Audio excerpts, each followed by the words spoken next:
All right, we are live from, well, I'm from Las Vegas, live from Las Vegas right now. Chrissy's still in Georgia as usual. Yes. But yeah, on the road for a couple of weeks actually. And this is Passive Prospecting YouTube for Real Estate.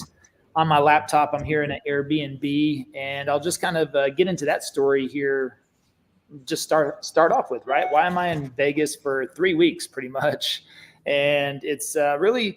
this is the cool thing. This is what passive prospecting is all about, is about freedom. And we were on a training call earlier today, and I was thinking, let me rewind and go back to the name passive prospecting. I think what that really hit me at a time whenever you're always hearing passive income. That's something that is a buzzword in the investment world, in the real estate world. In the entrepreneur world. Everyone is always talking about passive income, but the reality is it takes a lot of work, years and years, sometimes decades, and usually decades to build up a passive income. But what does passive income really mean? It means freedom, in my opinion. And I think myself, I don't ever see myself just laying around all day sipping margaritas on the beach. I think maybe that would work for a couple of days, and then I get super bored and I want to do something, right? So I'm always going to be tinkering or working on something, I imagine, even after retirement. But, what are we working towards? We're working towards an income that is, fulfills or gives us freedom. It allows us to do what we want when we want. And that's either a reoccurring revenue that's coming in, or it is a large enough lump sum in the bank that you can live off of that for quite some time. Although the way inflation's going right now, if this keeps up, I'm not sure the lump sum is the sure thing. But if you build up a monthly reoccurring revenue, or you have a business that is working without you, whatever the case may be, there's several ways to do that. So, that was something that was hitting home. And then I started to realize that, our channel is constantly working for us. And I know that to get to passive income, you have to do a lot of active work. You have to do a lot of active prospecting. You have to do a lot of active sales. You got to do a lot of active marketing. And you've got to build for years and decades sometimes before you ever get to accomplish that. Even Social Security is really a form of passive income, right? Because if you work 50 plus years or whatever in the system, and then you retire and you get to draw Social Security, that is a form of passive income, right? But you had to work 50 plus years in the system to get there. So, and I was just thinking, man, what if we could, kind of reduce the amount of that work up front? It's still going to take work. And look, making videos, creating content, all of that still takes work. But it allows me the opportunity, 3 years into the business, and I could have done this even sooner. And we have. I've been to over 50 conferences in the last 2 years. I've spoken at half of those. The other half I went for learning and relationships and opportunities. And but traveling almost twice a month is a lot, especially in the first couple of years of your business. But why am I able to do that? Why can I come to Vegas for 3 weeks and network with some of the best? Last week I was at WealthCon, got to hang out backstage the whole time with Pineda, got to meet all the speakers, got to go to dinner with Tim Grover and Dan Martell. And I can tell you a little story about that as well. That I was on a call yesterday and told that story, and the team said it was very, very impactful. So I could share my conversation with Tim Grover, and got a video conference this week that I wanted to go to. And then of course we're going to be live in Vegas next week. And it just made sense to kind of come hang out, take a road trip, drive 2 days. Although we did a layover in Albuquerque for a day, halfway point. But drive a couple of days, come here and just stay and hang out. It's like, why not? Why not? I can create content for the channel, for the real estate channel, and I don't have to worry about not being in Dallas, So if I went out and made some outside videos, I made a few office videos, I have enough content that'll be published over the next 3 weeks. And, I'm building up to a you could call this sort of a passive lifestyle. Now, the thing is I had to double up a little bit on that work ahead of time to get here, but it allows me to come here for 3 weeks, not have to worry about anything, not have to worry about my business suffering, not have to worry about losing business, missing out on leads, not prospecting. And that's freedom. I mean, I could be in Europe right now. Actually, I'd rather be in Europe than Las Vegas. But, luckily I'm not a big drinker or a gambler, so I can survive in Las Vegas. And you get to see all the European sites in Vegas. I mean, you've got the Eiffel Tower, you've got the Roman Arch. I mean, who needs Europe? You're right. We did eat at the Eiffel Tower restaurant last night. We had the corner table, which apparently I was told cost a couple $100 to even reserve that. So, but that's what you get whenever you tell somebody, "Oh yeah, just book whatever you want," and then they say, "Okay, I want the." Just kidding. But anyways, we had the corner seat at the Eiffel Tower restaurant. Really nice restaurant. I've never paid that much before for a single glass of wine. So it was that, and I'll never do that again. But I thought, hey, when in Rome, right? Or actually when in Paris. We're in Paris. I was like, come on. When in Paris. It was funny because I saw wine on the menu that I buy. The exact wine I buy at Whole Foods for $15 was $190 a bottle. So, I mean, yeah, crazy margins on that.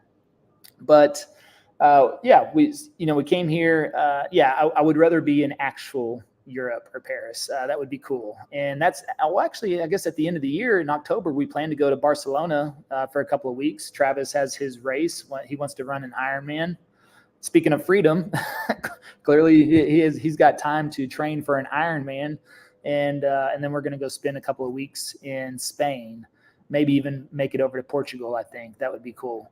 Maybe for a couple of days, but that's the opportunity that we have at hand. And for me here, it's probably good I'm here too, to acclimate really, because I'm probably just now getting adjusted to, even though I still had a nosebleed this morning, and adjusting to the air, because I know on our event next week, I'm going to be doing a lot of talking.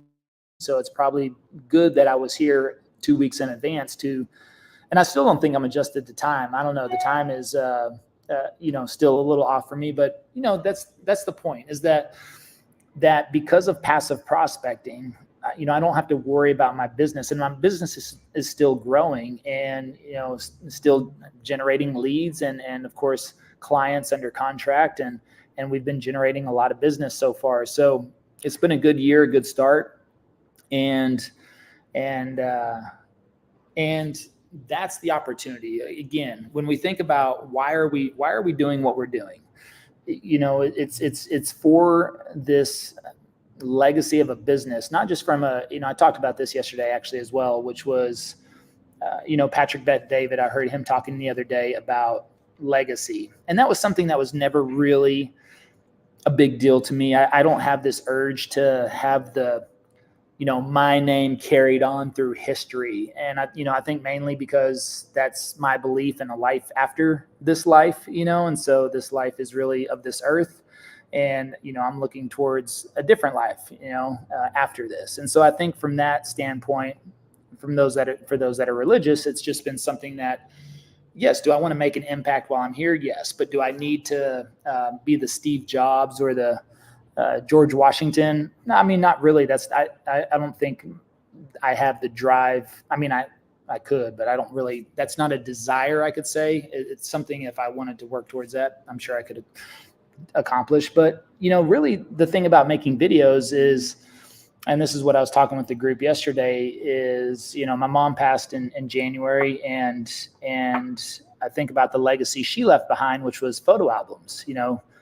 As much as we didn't like to take pictures as kids, which was funny, because almost any kid this day and age is happy to have their picture taken on an iPhone, right? So it's kind of, it's a different animal now. But, growing up, it was the wind up, it was the actual cameras, the clicky, grandma would mess around with the camera and not take it correctly. And then you had the disposable cameras, all these things. But my mom was always taking pictures. So our whole life was documented in actual photographs. And that's the legacy that she left behind.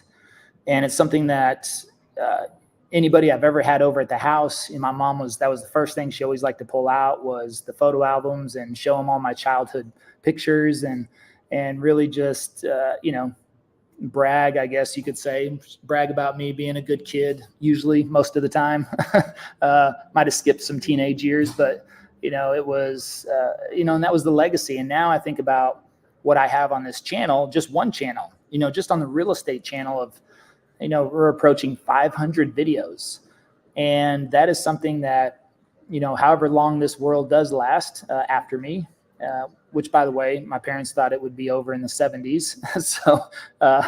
So they thought times were bad in the 70s. All right. And, so who knows? Long time. I could have children and grandchildren and great grandchildren, blah, blah, blah. The videos will be there. So that's kind of cool to think about. That is, there is something there that they can really, truly get to know me by, just the same way our clients get to know us, is by watching video. And, I barely knew one of my grandfathers. The other one had already passed by the time I was born, but there's nothing really for me to get to know them other than, pictures, photographs, especially from that time. So now we have this time in our lives that we have this opportunity, but, that's just a little icing on the cake, you could say. The reality is that we can generate a significant amount of business and create a lifestyle for ourselves and our family.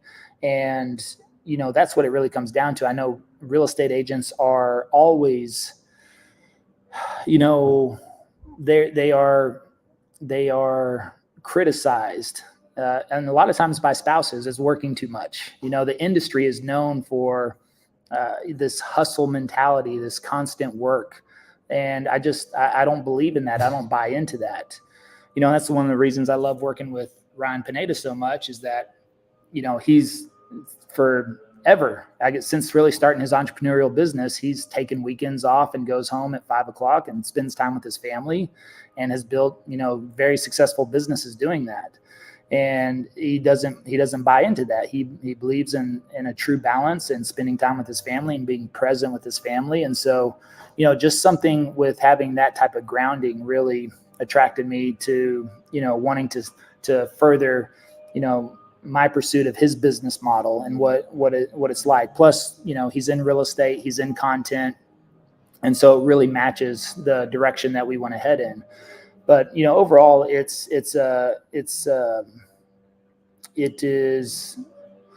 is just a unique opportunity for what we have to do right now. And I couldn't imagine where I would be at right now if I hadn't started this journey, 3+ years ago. And really when my back was against the wall.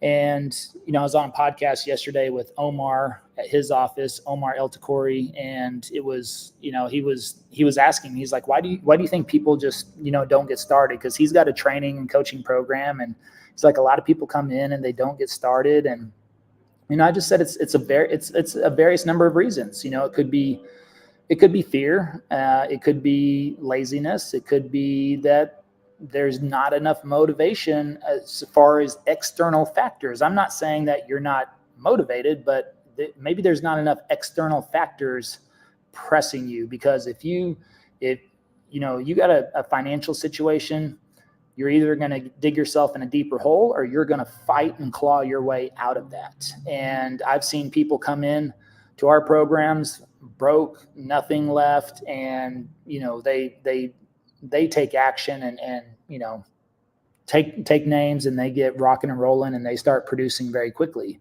You see others that come in and they're comfortable. And if they're comfortable, I think that's one of the, that's one of the biggest things that can hold people back, is just being comfortable. And I know for me, I've always liked to say that I'm most comfortable when I'm uncomfortable, and I'm uncomfortable whenever I'm comfortable. So if I start getting comfortable, I started asking myself, what's going on here? What's wrong? Am I not challenging myself enough? Am I not pushing myself outside the box? So, there's these opportunities coming up all the time. But, going back to hanging out with Tim Grover, it was funny. Because I met him last year in the bathroom, actually, at a conference. I decided to wait until after the bathroom, though, shake his hand. And I made sure he washed his hands first too, before I waited outside. You'd be surprised how many people don't wash their hands after the bathroom. That was wise. Well, you know what surprises me is at these conferences, whenever there's like 10 or 20 guys in the bathroom at the same time, and they'll just walk out right by you without even washing. And I'm like, it's one thing. I don't understand when you see people watching you. Yeah, it's one thing to do it on your own, but it's another thing to just when you've got like 20 other people in the bathroom. And I feel like I go into a bathroom and I feel embarrassed if people think that I've walked into the bathroom, used the bathroom, and not washed my hands. So sometimes I just turn on the sink, even if I'm like just checking my hair or something like that, just to make sure that people know as my shoes are walking out that I've, washed my hands, even if I haven't used the bathroom. Like that, to me, I can't even comprehend somebody using the bathroom and then not washing their hands. That grosses me out so much. Yeah. So, yeah. All right. Well, enough about that. But I'll share the Tim Grover conversation real quick, and then we'll move into some of these changes that YouTube is putting into place. And the thing is that when you get these opportunities, if you're going to have these opportunities. I knew I was going to be at dinner with Tim. And so you got to think about, okay, what's a good question or two or three I could ask him? I'm not going to ask him about YouTube, right? I'm not going to say, hey, Tim, how do you think I improved my YouTube? That's just not a question. I mean, this is it, for those that don't know, Tim Grover was the personal strength and mindset coach for Michael Jordan, Kobe Bryant, and Dwayne Wade. All right. So pretty good track record there. And so this guy's just on a completely different atmosphere, right? I mean, so for me, it's just like, all right, but at the same time, I do like working out, exercising, and right now, as I get older in age, I find myself sometimes I wake up just hurt. Sometimes I wake up and I'm like, wait, did I pull something in my sleep? What's going on here? So my question with him was, I was just like, hey, just quick question. How did these guys, play 75 games a year after year after year after year, win multiple championships? I mean, just kept going. And he said, we trained the things that most people don't train. I was like, really? Well, okay, what's that? And he goes, I would train their fingers. I would train their wrist. I would train their ankles. And he goes, that's where most injuries happen on the basketball court. He goes, but if Kobe sprained his ankle, he would have a level 3, which I guess is not as bad as a level 1. So he goes, if he sprained his ankle, most people that would be a level 1, that may take him out for a game or two. He said for Kobe, it would be a level 3 because we are actually training his ankles. And, I started thinking about that, and I was just like, you know what? Think about it. You're Michael Jordan, you're Kobe Bryant, you're Dwayne Wade. And what do you think whenever Tim Grover says, all right, let's time to do the ankle training, time to do the finger training. Let's work out those phalanges, right? And, and guess what? Clearly they did it, but do you think that's something they wanted to do? Do you think they were excited to go in and they knew, hey, today, not only am I going to make 1,000 free throws, I'm going to train my fingers. Today's finger day or tomorrow's wrist day. I mean, most of us want to skip leg day, right? So it's like, all right, well, they did what they had to do to be the best. And, that's something that I think a lot of us, myself sometimes, is we take these types of things for granted. But also that's the reason why coaches are so important, because if you've got somebody waiting in the gym for you or waiting on Zoom for you, to kind of push you through some of those things. I mean, there's a little bit more of a level of accountability there. And, and it's funny. I heard Tiger Woods. It's funny. I'm not a big golfer at all, and I don't follow golf, but some reason it showed up in my feed, and I saw Tiger Woods was talking about the days leading up to a tournament. I think like 5 or 6 months leading up to a tournament, or maybe it's 3 months, whatever it is, it's still crazy. He said he would make 1,000 contacts a day with the golf ball. 1,000 a day leading up to a tournament. I'm like, oh, and he said at that point, it just becomes a feeling. He said he can feel every single inch of his swing, every single, hit of the ball. It becomes muscle memory, right? It becomes a feeling at that point. And think about that, to do 1,000, that's got to take 6 or 8 hours or 9. I mean, I don't know. That's got to be all day. But leading up to a tournament, he's doing that for 2 or 3 months ahead of time, 1,000 contacts, and that's his standard. That's crazy. Absolutely crazy. So, we think about being the best of the best, the elite, and we look up to these people, right? We like watching them, no matter what it is. We went to Penn and Teller the other night here, and I was like, we got to go to Penn and Teller because they're one of the oldest shows on Vegas. And it's just interesting to see. They've been here for 40 plus years, and still to watch what they're doing after 40 plus years, I appreciate these shows, the amount of rehearsal that has to go in, because, every word they're saying and the whole structure, and they're doing this live, is rehearsed, right? It's practiced. And they have to do that over and over and over again to do a couple of shows every single week.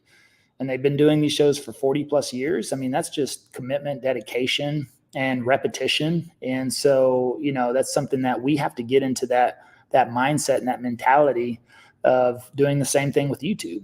For me, it's muscle memory at this point, but I also have to be mindful not to let that just keep me in the same place. I still have to change things up. And actually, Penn was talking about that during the show. He said, a lot of these shows on Vegas will have the same show. I've had the same show for the last 10, 20, 30 years. He goes, we're constantly changing our show, which makes us constantly have to get better, and we constantly have to improve, and we constantly have to challenge ourselves, and we constantly have to practice the new bit. He goes, our goal is that you come back at least once a year to Vegas and you never see the same show. So that's pretty, so it's definitely part muscle memory, but also part challenge, right? As far as changing it up, shifting everything that just not getting stuck in normalcy or doing the same thing over and over again. And just, same with on our education business, we're about to shake things up a lot, which I'm looking forward to. And even though what we're doing is working, we're going to it's time to take it up to the next level. So we're super excited about that. Let me see here. Anything, I don't know. That was all my stories the past 2 weeks. Chrissy, anything you want to add to that?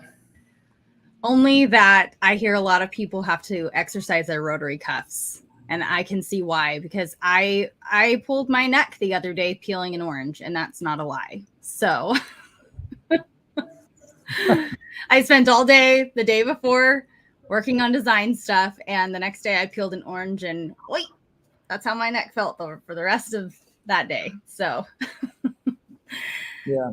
No, I think that's great. No, really what it comes down to is really like that consistency. I think it's true across a lot of different areas in your life. If you're doing things consistently and you're making small tweaks along the way, that's really what makes for some of those big impacts in your life. It's not usually the big leaps that lead to big growth. It's the little small tweaks along the way consistently that make a big impact. And really kind of to tie it back to what we're talking about today with YouTube, that's kind of what's happening with YouTube too. They are changing a lot of things. They're little things, but there's going to have to be some shift in your mindset and shift in the way that you do things to make sure that you get on top of these changes should they stick. So I think we're going to talk a little bit more about that, specifically around the user interface for YouTube today. Yep. Let's see. Memphis, Tennessee Living says, I agree with you. Lots of deliberate practice. Yes, indeed. And Olympia, Washington says true freedom for sure. Yes, indeed.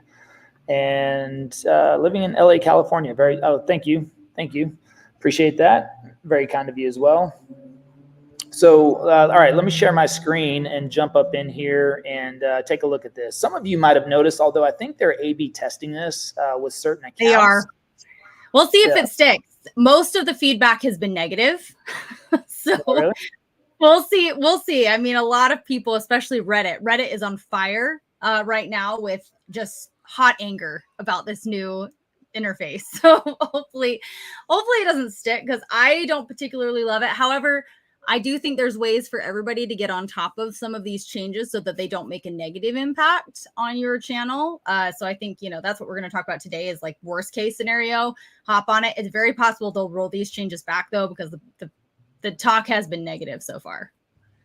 All right. Well, so let's take a look at this and take a quick look over here. I mean, if you haven't seen this on your YouTube, this is one thing we're talking about is description, title and description off to the side. Mm-hmm. Now, pulling up YouTube, and you're still going to have your regular home screen, but you can see here they've shifted recommended videos down to here. Below, you have description off to the side. Now, the thing is that initially whenever I look at this, and of course I won't have, most people are not going to have TubeBuddy installed in here. So you also got comments right off here to the side, which I think is kind of interesting, because now if they start to scroll down and move through some of these thumbnails, I mean, they're going to see they're going to see comments. So that could be interesting, I think, for engagement, possibly, because maybe a comment catches somebody's eye and they're like, ooh, I'm going to jump in there. But otherwise, if they click on that video, from my understanding is it's supposed to, now I'm not on an incognito window, so it's going to recommend more videos that I may likely watch. So here it should recommend, what they're saying is that it should recommend more of your content down here, as before it was over here in the sidebar, and it used to suggest, usually your content plus a lot of other people's content. You might have 1 or 2 videos on the side. Here it's supposed to place a lot more videos through this bottom portion that are more relevant to your channel. So from that standpoint, could it drive more traffic that way to people to see more of your videos? Could be.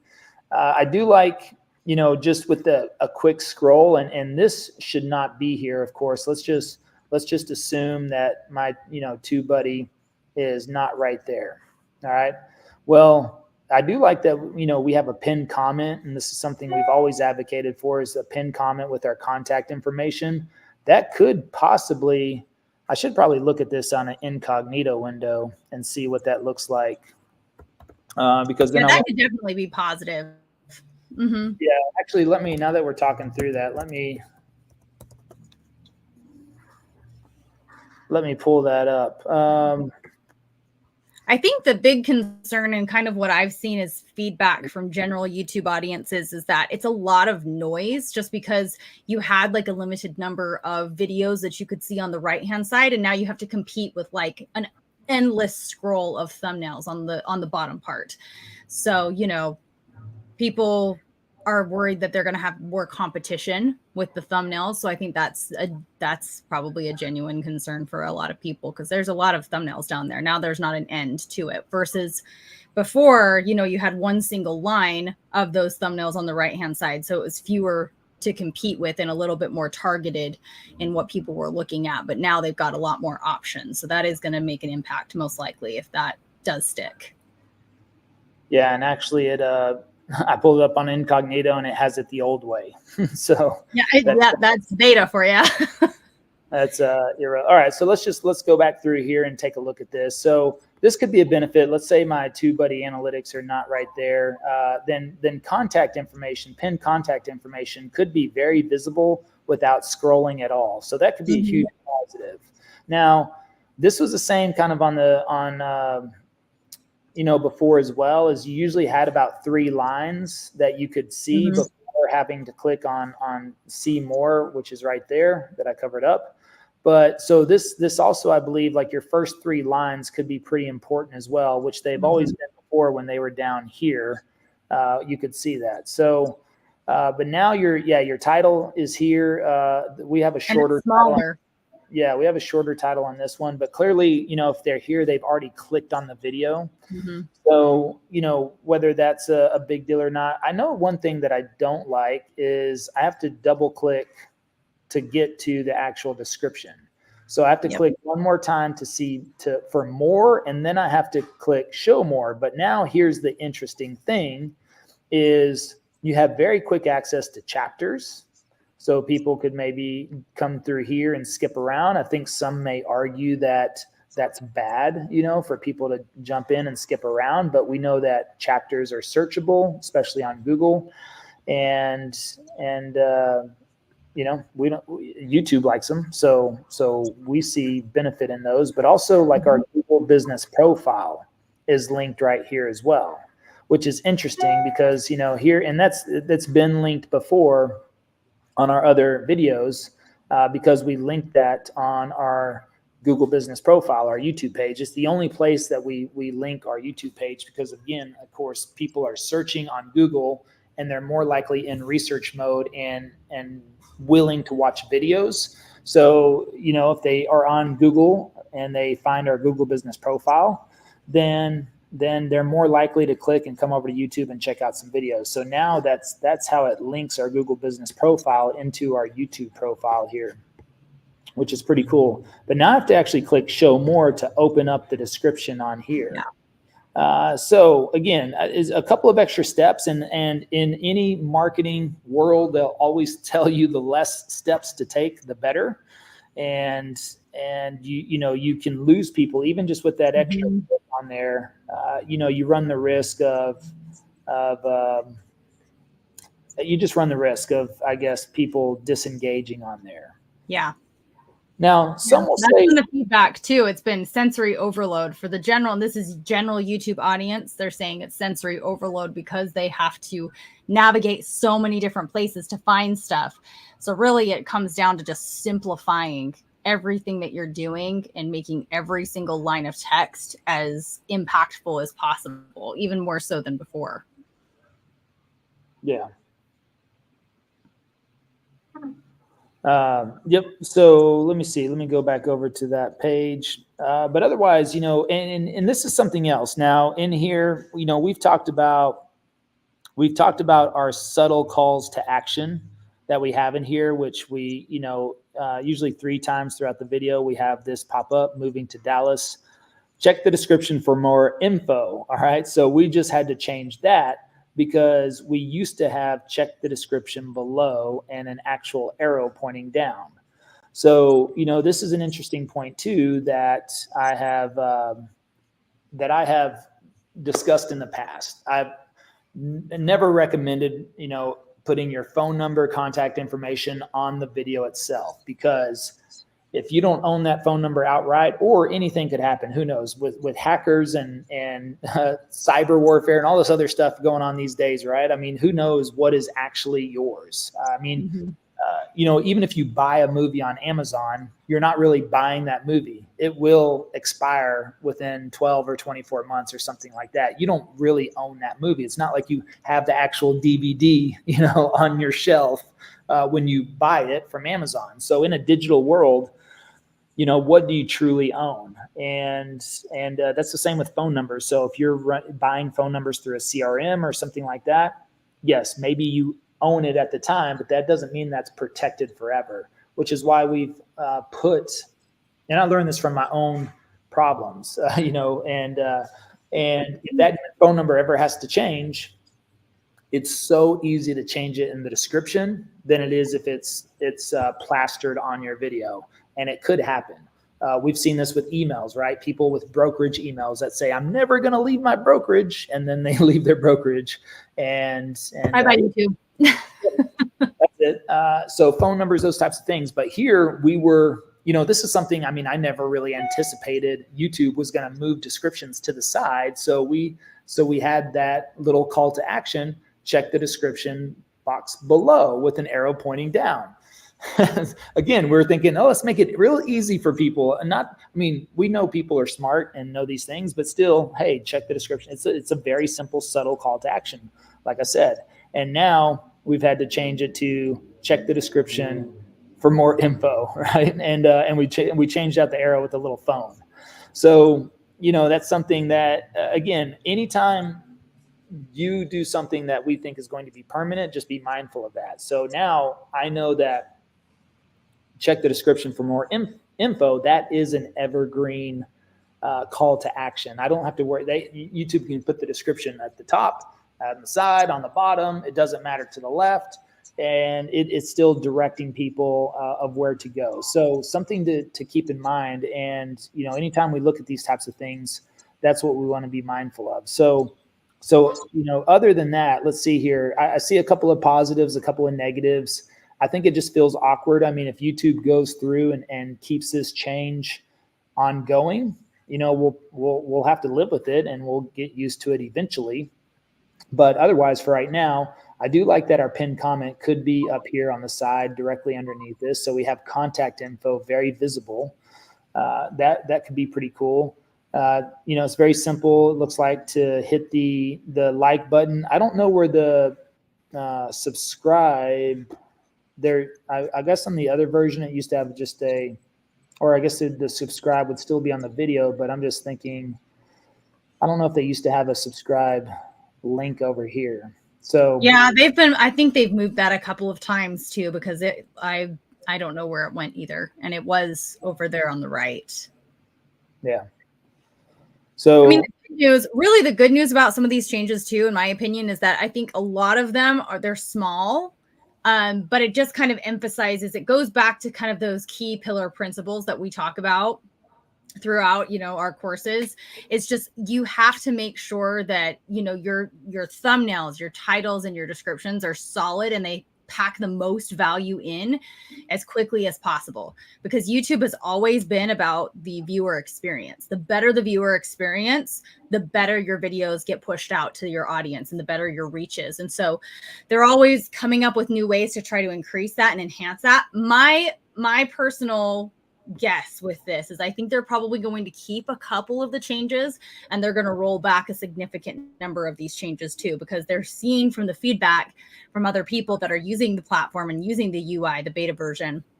Most people don't love the new changes. And so I think they'll probably roll some of these things back, but it's never a bad thing to just tighten up those descriptions, to tighten up and make your thumbnails more competitive.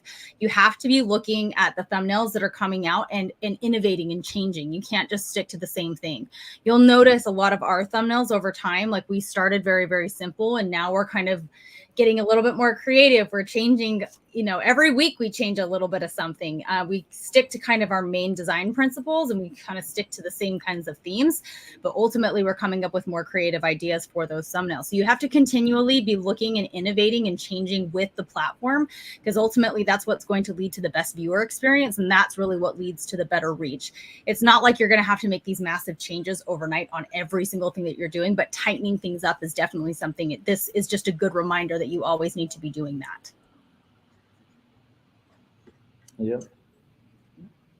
Let's see. Life in Maryland with Zipporah, maybe? Zipporah? I'm having a problem signing into TubeBuddy. It keeps saying no YouTube account available with my email. Thought I deleted my account for a second, but still doesn't sign in. That sounds like a tech issue on their end. I would email their support and see if they can help you with a solution. Sometimes if you've used it in the past with another, like if you have the same email associated with another account, wires get crossed a little bit. So I would definitely check with them. Another way to troubleshoot that is to make sure you're actually using a brand account versus just a personal account or a browsing account. If it's not a brand account, it oftentimes will not connect. So double check those things. And if that still doesn't work, I would just reach out to their support, because sometimes there are some wires that get crossed when you're trying to set it up for some reason. Yeah, this isn't the first time I've heard about it with Keller Williams emails too. That's another thing. If you're using, you know, a Keller Williams email, I would recommend starting a brand new email. I wouldn't do it with any brokerage email, even if you think you're going to stay there forever. Can't tell you how many crying people I've had to console and tell them I'm sorry because they've lost their YouTube channel because they changed brokerages and the email address was deleted. And it's very difficult. I've only had one time out of all the times that we've tried to recover YouTube accounts, only one time out of probably 15, 20 times have I actually been able to recover something. It was because it was deleted within, you know, hours of it happening. So I would really not gamble with that if I were you. So I would try it, you know, Gmail, regular Gmail account's fine. Nobody sees that Gmail account that you sign up with. You can choose which one shows on the other side. So I would just sign up with a general Gmail account. Those integrate really well with YouTube anyway. So I would just go with that versus trying to use a Keller Williams or any type of brokerage email. Yeah.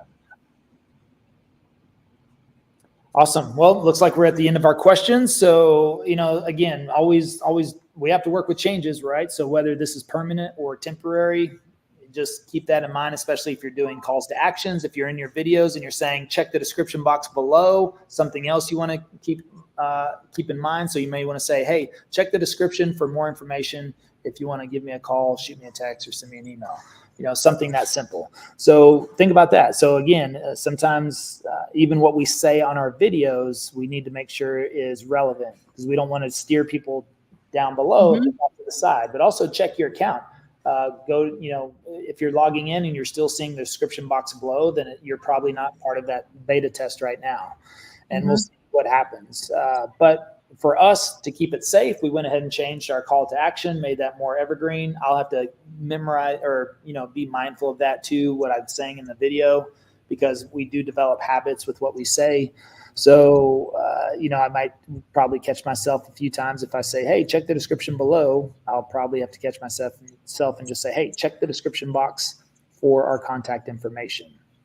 But it's a good exercise in really just making everything evergreen. I mean, we talk about evergreen with the content styles that we do, the vlog, the maps. I mean, it's like the typical stuff we talk about, but you really do have to go down and dig deep into some of the content that you're sharing as well. And just even the calls to action that you're using, just like Levi was saying, you've got to even make that CTA evergreen as well. So just the way that you phrase things, all of the things that you do with your titles too, just make sure that those are relevant. Just make them impactful at the very beginning of the sentences. Make your first 3 lines in your description relevant. I mean, it's all the same things that we've always talked about. It's really just tightening those things up and making more and more things within your video evergreen. And as long as you do that, most of the times these types of changes, especially UI changes, they really don't make that big of an impact on you if you're already doing those things. So just make it a good practice of always trying to make things more and more evergreen and more user friendly, and you'll be on top of those changes most of the time. Yeah. Very good. Let's see.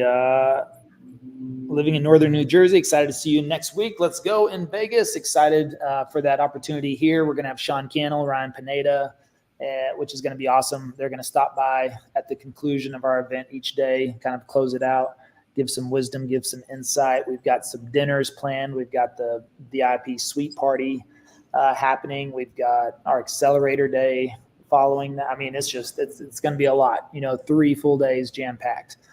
It's going to be amazing. So really, cool in person with us is definitely a different experience. We like to have a whole lot of fun. I mean, we always have fun on like our webinars, but like, I feel like we're a really lively bunch when you meet us all in person. So I'm excited to meet people, be able to talk to you guys in person.